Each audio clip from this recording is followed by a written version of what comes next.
Welcome back to Elvis Fans Matter, and I got a little story I want to tell. This one is about the Bellagio home. It's during the time when Scatter was active. Scatter was Elvis's chipmunk. I know that. Chipmunk. Did I say chipmunk? You mean chimpanzee? I'm sorry. I was gonna say chipmunk. What in the world did I? Why did I say that? Chimp. I don't know. Chimp and monkey. Chimp.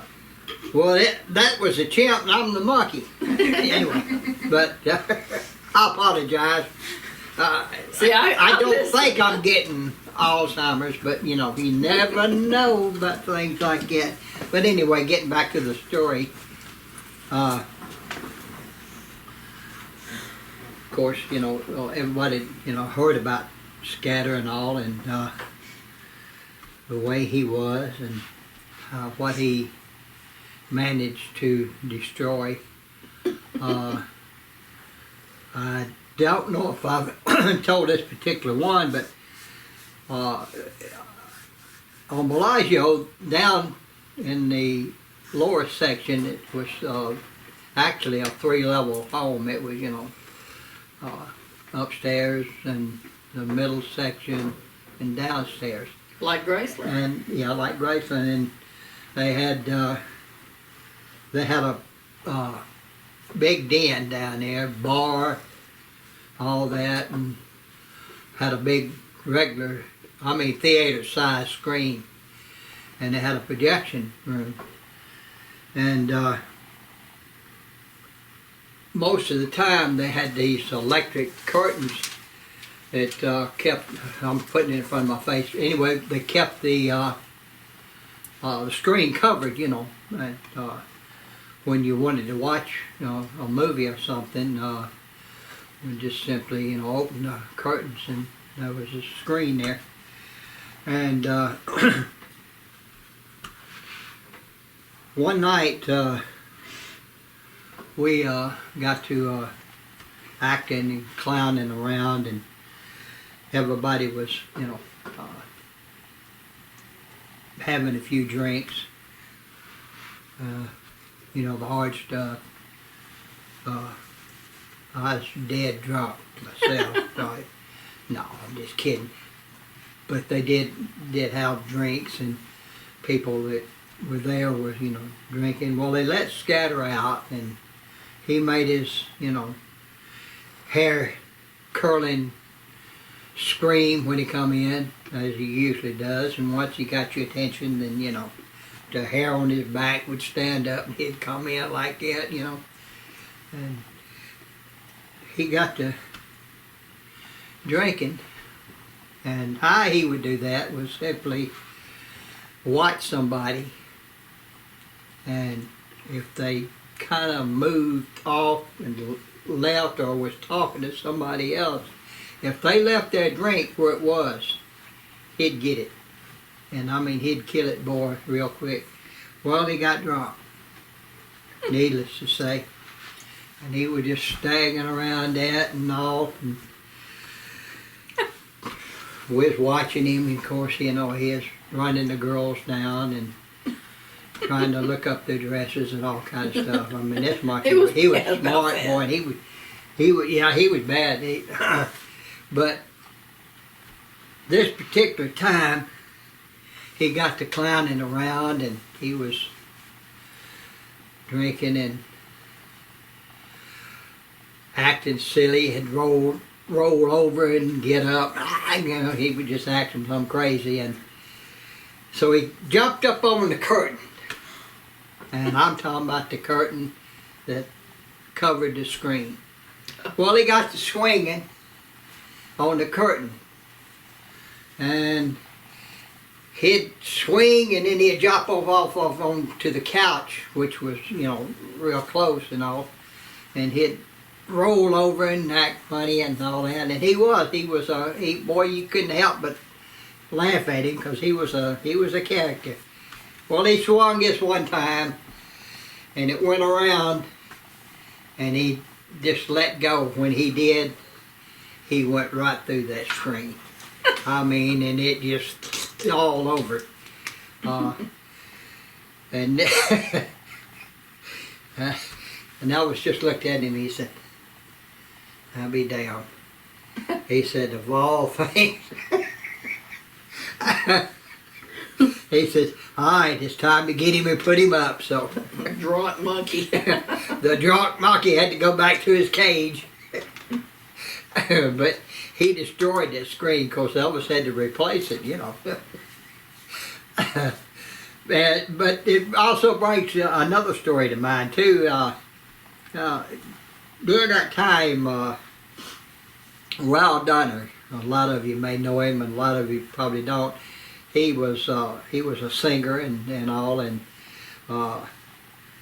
he had a voice a whole lot, you know, similar to Elvis's. And he had come out with a song called "You Don't Know What You Have Until You Lose It," and it was a fairly big hit. Well, he wanted to meet Elvis, so the Colonel and all brought him to Bellagio, and they were sitting around talking and all that. And Elvis said, he said, "You sound a whole lot like I do." He said,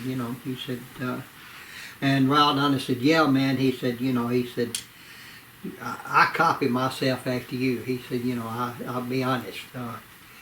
Your style and all just, it just moves me, and I can't help it. He said, I really enjoyed, singing that way. And he said, and I tried to copy myself after you. And Elvis said, "Well, man," he said, "I appreciate it." He said, "That's a big honor to me." He said, when somebody impersonates you and all that, especially with your style and all, he said, "That's a big tribute towards me." And he said, "I appreciate it." And I hate a phone. Right in the middle of when I'm talking, I cannot Ignore it. I'm gonna ignore it. I hope. But anyway, they got to talking and got to talking about music and all. And Elvis said, "I hope you'll continue." And he's singing like I do. And he said, "I wish you a whole lot of success." And he said, "Appreciate you dropping by and all that." So that was one of the highlights, of Perugia Way, because we all knew of Ralph Donner and heard the song because Elvis had played it, several times. He liked it, and he liked him after he met him and all. And had another one. Of course, his name was Vince Edwards, and Yeah. he was another one that, copied Elvis, and he had come out with a couple songs, and that's the one that where Elvis, he played it, and he had his daddy to listen to it, and he told his daddy, he said, "Man," he said,